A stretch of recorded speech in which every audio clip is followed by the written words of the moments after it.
know what I mean? You can put a label on a life, put a label on a lifestyle, you know? Put a label on how you wake up every morning and go to bed at night. My man wants to know how to build up his back more.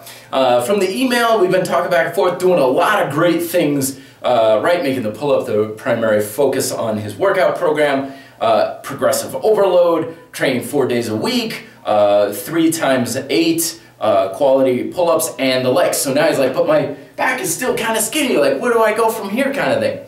Well, there's always a number of things to consider when it comes to building up muscle in a particular area. Number one that I always go for is, where is the consistency? Are you doing consistent things?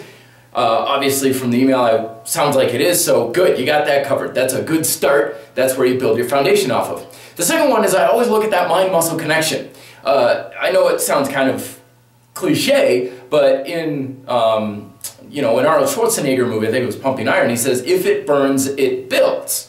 And yeah, we could argue, well, not necessarily, blah, blah, blah, but the fact of the matter is, you want to target a muscle and you want to build the heck out of it, you gotta have those muscles really working very hard, and you should feel them really working. It's not good enough to do a pull-up and to be like, well, I'm assuming my lats are working or assuming my triceps. You want to feel it in those muscles. So that mind-muscle connection always wants to be really dialed in through things like, I've talked about position, tension, resistance, really flexing that hard beforehand, and also with the pull-up, making sure that you're not pulling just here, but really getting your thoracic spine extended like so, shoulders are back, and you should literally feel like your entire back is on fire.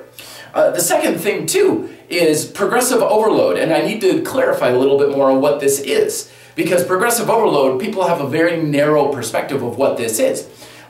These are the 3 dimensions of progression. We have frequency and how much you're doing, intensity, how hard is it, and of course the technique. Now, in order to build muscle, you must build your capability, and that's a very key thing, because a lot of times we get stuck on one thing, but we let the others just stagnate. Okay, so like I'm saying, technique, really good, awesome, wonderful, but you can't just have technique and keep frequency and intensity the same. At the same time, intensity and frequency, sometimes we get loaded on how much weight we can lift or rest we can do, but the technique goes down. One of the best lessons I ever got on how to physically change the body and grow its capabilities was from my Taekwondo instructor, who would literally ask us to do impossible things. Because he would say, okay, we can do something very short but very hard, or we can do something that's low intensity but we can do it for a very long period of time. And he would say, no, no, no, I want you doing extremely hard for an extremely long period of time.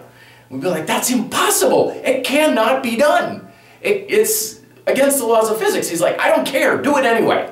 And no, we couldn't do as hard, as long, sort of thing. But through attempting to do so, we did get faster and stronger. We would also say things like, do you want little tiny motions or big, huge, hard motions? He's like, I want the big, hard motions, but at the same speed as the little ones. Again, we'd be like, there's no way.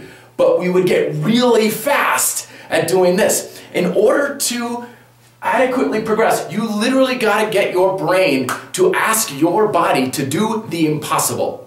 3 sets of 8, great, that's awesome. Why not 3 sets of 20? Why are you stopping? Why are you stopping at 8? And this is the sort of thing we got to break our minds out of the box. You're like, why are we stopping at 8? Well, I can only do 8. No, you cannot only do 8. And I'm going to be addressing in the next video why we only think that we can do 8. Hopefully that helps you there, Sean. I will take any questions down below. Till then, be fit, live free.